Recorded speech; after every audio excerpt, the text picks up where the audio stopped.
Hello everyone, my name is Brendan Snyder. Thank you so much for joining me and welcome to an album review and unboxing for legendary pioneers of early heavy metal, Deep Purple, and their brand new album, Turning to Crime. It is their 22nd studio album, if you can believe that. Just came out on Friday, November 26th of 2021, and we're going to dive into all of it in just a bit. But before we do, if you're new to my channel and haven't already hit the subscribe button, please click the button. Also leave a comment, hit like, all those things help support my channel. I would greatly appreciate it.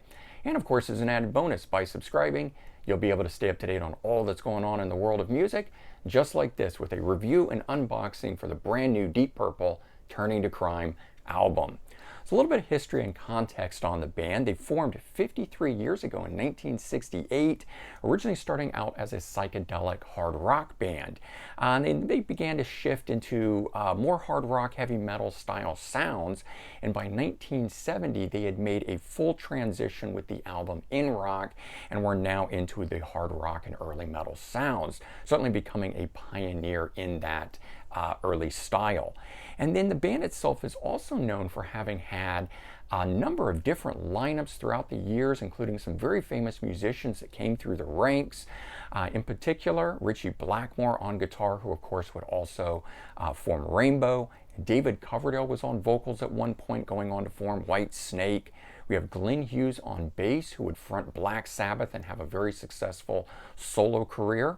Tommy Bolin was on guitar at one point, coming from the James Gang, and Joe Lynn Turner also sang for the band, coming from Rainbow, Yngwie Malmsteen, and a whole host of other different bands. But Deep Purple's currently on their Mark VIII lineup, and this lineup has now been stable since 2002, so 19 long years that they've been together, which is really great. I also think that has helped them gel as a unit and put out such solid efforts that they've been doing for the last so many years. We've got Ian Gillan on vocals, Roger Glover on bass, Ian Pace on drums, Steve Morse on guitar, coming from the Dixie Dregs, and Don Airey on keyboards, coming from Ozzy Osbourne, Rainbow, White Snake, and a whole host of other groups that this guy's been a part of. In 2016, Deep Purple was inducted into the Rock and Roll Hall of Fame, as it certainly should be. And last year, the band released their 21st studio album, Whoosh, which you can see sitting at the top right there. And for all intents and purposes, this was to be their last studio album. They had even re-recorded the song And the Address, which was the first song on their debut studio album, Shades of Deep Purple, that you can see sitting there on the top.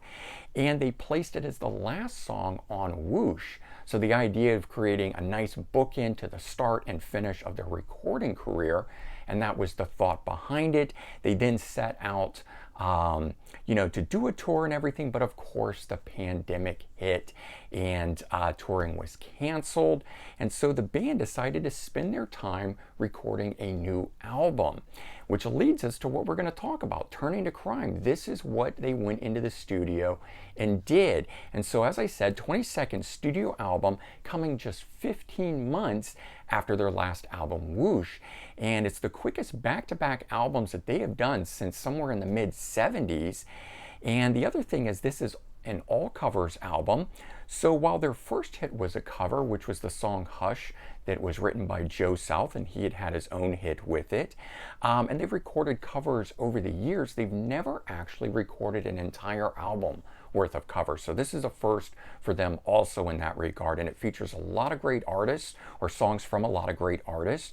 Fleetwood Mac, Bob Dylan, Cream, Bob Seger, Little Feat, Yardbirds, and so many others on here. It's produced by Bob Ezrin, who's now produced their last 4 studio albums, and was recorded entirely remotely.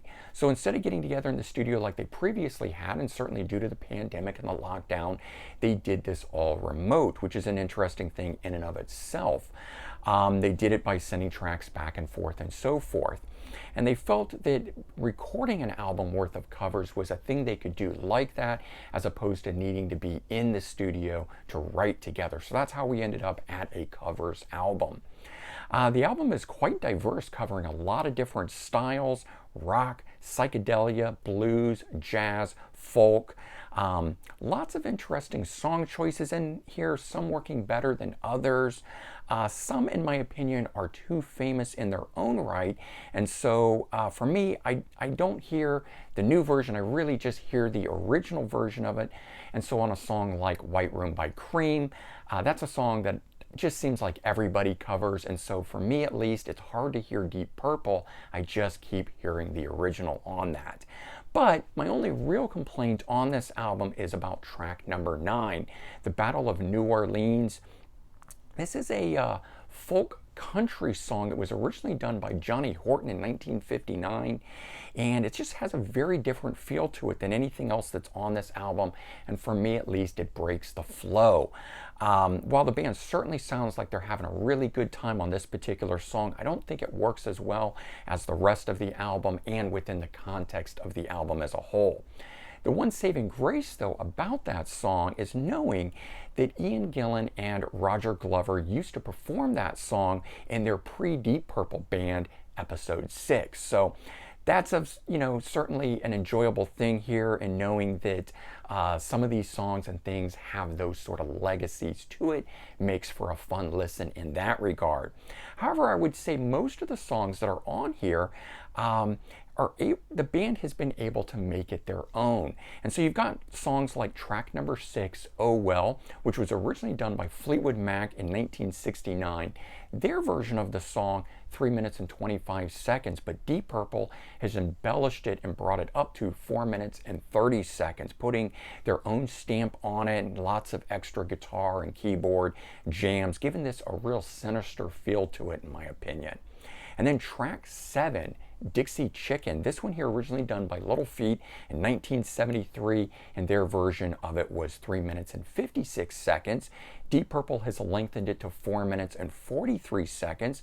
It's not a song you would immediately expect Deep Purple to cover here, but I think they do an excellent job on it.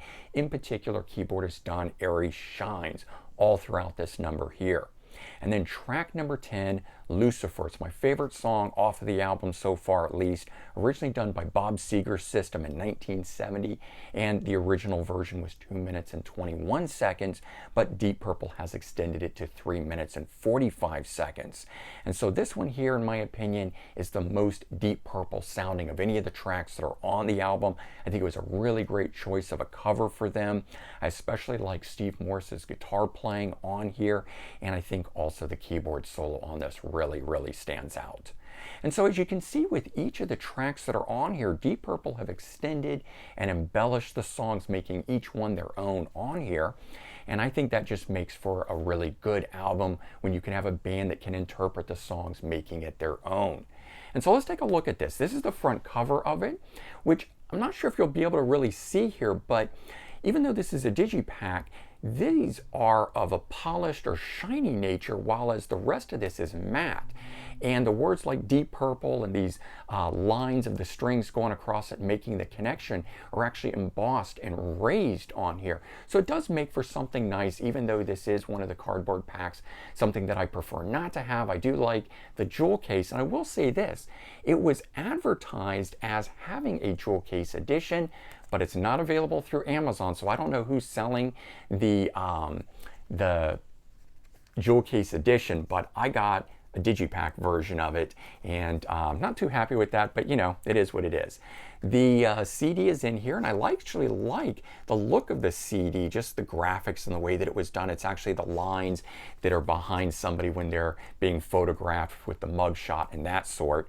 So that's on here. And then you've got the booklet that just pulls out, and it's kind of cool. It's got a little statement there about what happens when guys are unemployed and out of work and need to do something. They're joking, of course, about the pandemic and whatnot.